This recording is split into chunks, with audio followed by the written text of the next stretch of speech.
ഞാൻ 2013 KSRTCയിലെ ഒരു കേസിന് വേണ്ടി ഞാൻ ഒരു വിവരാവകാശം വെച്ച് മറുപടി എടുത്തത്. ഞങ്ങൾ 2009 പരീക്ഷ എഴുതിയവരാണ്.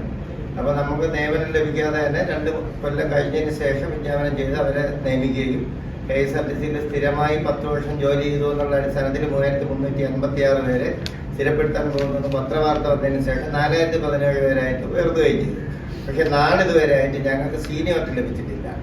അപ്പോൾ നിയമനം ലഭിച്ചത് തന്നെ ബഹുമാനപ്പെട്ട ഹൈക്കോടതിയിൽ കേസ് പറഞ്ഞിട്ടാണ്. നമ്മൾ ജാതി സംഘടനയായാലും രാഷ്ട്രീയ സംഘടനയായാലും എല്ലാവരുമായിട്ടും സംസാരിച്ചു, നിവേദനങ്ങളോ അപേക്ഷകളൊക്കെ കൊടുത്തിട്ടുണ്ടെങ്കിലും നമുക്ക് അനുകൂലമായിട്ട് ഒരു നടപടി ഉണ്ടായിട്ടില്ല. അങ്ങനെയാണ് ബഹുമാനപ്പെട്ട ഹൈക്കോടതിയിൽ പെറ്റീഷൻ കൊടുക്കുകയും അവിടെ നിന്ന് അനുമതി തന്നു. നമ്മളെ 90 ദിവസത്തിനകത്ത് നിയമിച്ച് അതിൻ്റെ കോപ്പി കോടതിയിൽ ഹാജരാക്കാൻ പറയുകയും 2013 ലിസ്റ്റിൽ എടുത്തുകൊണ്ടിരുന്നവരെ പകുതി വെച്ച് ബ്രേക്ക് ചെയ്യുകയും ചെയ്തു. ബാക്കിയുള്ളവരെ 16 എടുത്തത്.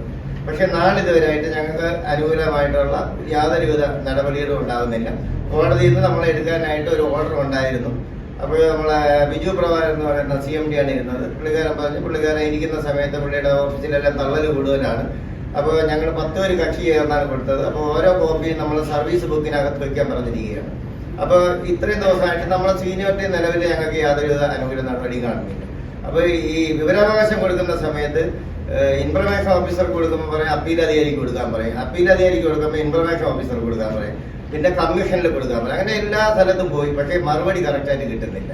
കമ്മീഷനിൽ കൊടുത്തവൻ പറയട്ടെ അവർക്കെതിരെ പഴയ തെളിവുകളെല്ലാം കൊണ്ടുവന്ന് കൊടുത്തു കഴിഞ്ഞാൽ നഷ്ടപരിഹാരം വാങ്ങിച്ച് തന്നുകൊണ്ട് കേസ് പറയാം. എനിക്ക് ആരെയും നഷ്ടപരിഹാരം ഒന്നും വേണ്ട, എനിക്ക് ജോലിയുള്ള കഴിവുണ്ട്, എനിക്കത് മതി. എനിക്ക് ആവശ്യം ക്രെഡേഷൻ ലിസ്റ്റ് 2010 മുതൽ 2015 വരെയുള്ള ക്രെഡേഷൻ ലിസ്റ്റ് കോടതി ആവശ്യപ്പെട്ടിരിക്കുന്നു.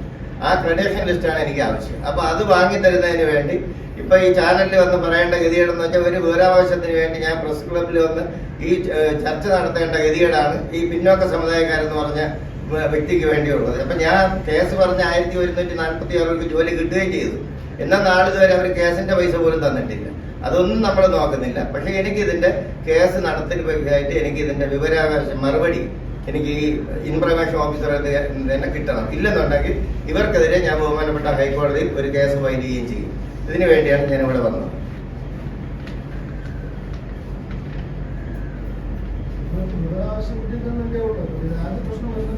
എന്തേ ജാതിയുടെ പ്രശ്നം കൊണ്ടാണല്ലോ ഇത് നടക്കാത്തത്. 2013 ജനറൽ കാറ്റഗറിക്ക് ഡ്രൈവർ ടെസ്റ്റ് നടന്നു, റാങ്ക് ലിസ്റ്റ് ഇറക്കി. 3-ാം ദിവസം അക്ഷരക്കോഡ് ചേർത്ത് വീണ്ടും അതേ ലിസ്റ്റ് ഇറക്കി.